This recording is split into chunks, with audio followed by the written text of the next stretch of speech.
Hello everyone, welcome back to my channel. So बच्चों, आज की इस वीडियो में हम कक्षा 7वीं की समाज विज्ञान के कार्यपत्रक 12 करेंगे, जो कि आपकी 1 सितंबर की वर्कशीट है। ओके, सो यहाँ पर हम दिल्ली के सुल्तानों के बारे में जानेंगे, लेकिन उससे पहले यहाँ पर नीचे कुछ पिक्चर्स दी हुई हैं मस्जिदों की, उनको देख लेते हैं। ये देखिए, कुव्वत अल इस्लाम जो कि जमा मस्जिद है, वो आपकी यहाँ पे इस पिक्चर में दिख रही है आपको। दूसरी बेगमपुरी मस्जिद है, और तीसरी आपकी मोट मस्जिद आपको पिक्चर में दिख रही है। एंड नेक्स्ट आपकी जमाली कमाली मस्जिद है।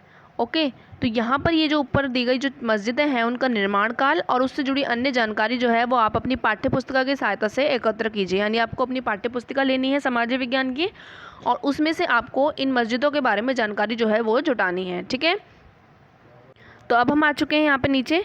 दिल्ली के आरंभिक सुल्तान विशेषकर इल्तुतमिश सामंतों एंड जमींदारों के स्थान पर अपने विशेष गुलामों को सूबेदार नियुक्त करना अधिक पसंद करते थे। इन गुलामों को फारसी में बदंगी कहा जाता था, बदगा कहा जाता था, तथा इन्हें सैनिक सेवा के लिए खरीदा जाता था। ठीक है, खलजी और तुगलक शासक बदगा का इस्तेमाल करते रहे और साथ ही अपने आश्रित निम्न वर्ग के लोगों को भी ऊंचे राजनीतिक पदों पर बैठाते रहे। तो ऐसे लोगों को सेनापति और सूबेदार जैसे पद दिए जाते थे। दूसरा, गुलाम और आश्रित अपने मालिकों और संरक्षकों के प्रति वफादार रहते थे, मगर उनके उत्तराधिकारियों के प्रति नहीं। ठीक है, नए सुल्तान के अपने नौकर होते थे, जिसके कारण किसी नए शासकों के सिंहासन पर बैठते ही प्राय नए एवं पुराने सूरेदार सरदारों में टकराहट शुरू हो जाती थी। ठीक है, सुल्तानों की तरह ही जो खलजी है और तुगलक शासकों ने भी सेना नायकों को भिन्न भिन्न आकार के इलाकों के सूबेदारों के रूप में नियुक्त किया। ठीक है, और ये इलाके इक्ता कहलाते थे और इन्हें संभालने वाले इक्तादार या मुक्ति कहे जाते थे। ठीक है, तो मुक्ति का क्या काम था, अभी देखेंगे। तो मुक्ति का फर्ज था सैनिक अभियानों का नेतृत्व करना और अपने इक्तों में कानून और व्यवस्था बनाए रखना।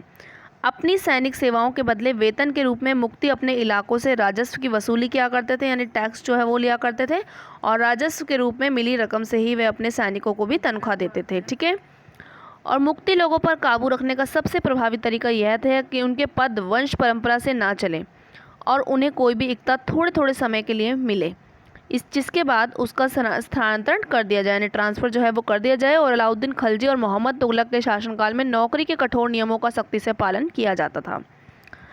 अलाउद्दीन खलजी के शासनकाल में भू राजस्व के निर्धारण और वसूली के कार्य को राज्य अपने नियंत्रण में ले आया।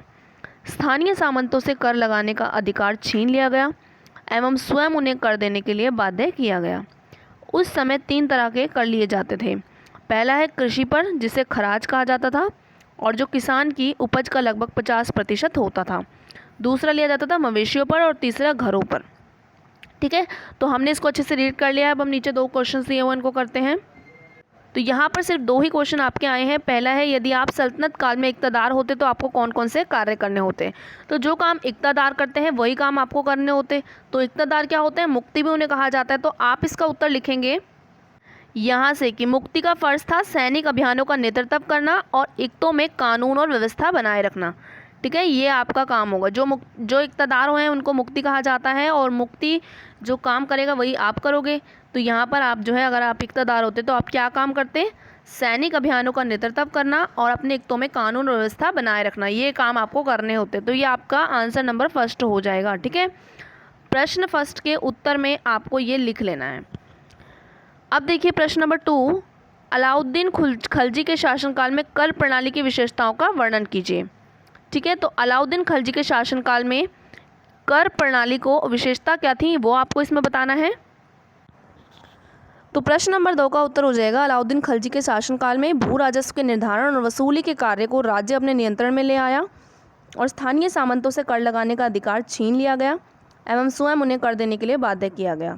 उस समय 3 तरह के कर लिए जाते थे। कृषि पर, जिसे खराज कहा जाता था, जो किसानों की उपज का लगभग 50% होता था। दूसरा मवेशियों पर, और तीसरा घरों पर। तो ये आपके प्रश्न नंबर 2 का उत्तर हो जाएगा। ठीक है, तो 2 ही प्रश्न आए हैं, दोनों के उत्तर आपको सामने स्क्रीन पर दिख रहे हैं। फर्स्ट का उत्तर ये है और सेकंड का उत्तर ये है, जिसके नीचे मैंने अंडरलाइन कर दिया है। तो इस तरीके से हमने इस वर्कशीट को कर लिया। अगर आपको इस वर्कशीट से थोड़ी सी भी हेल्प मिली हो तो प्लीज़ इस वीडियो को लाइक करना। मिलता है नेक्स्ट वीडियो में, तब तक के लिए बाय बाय।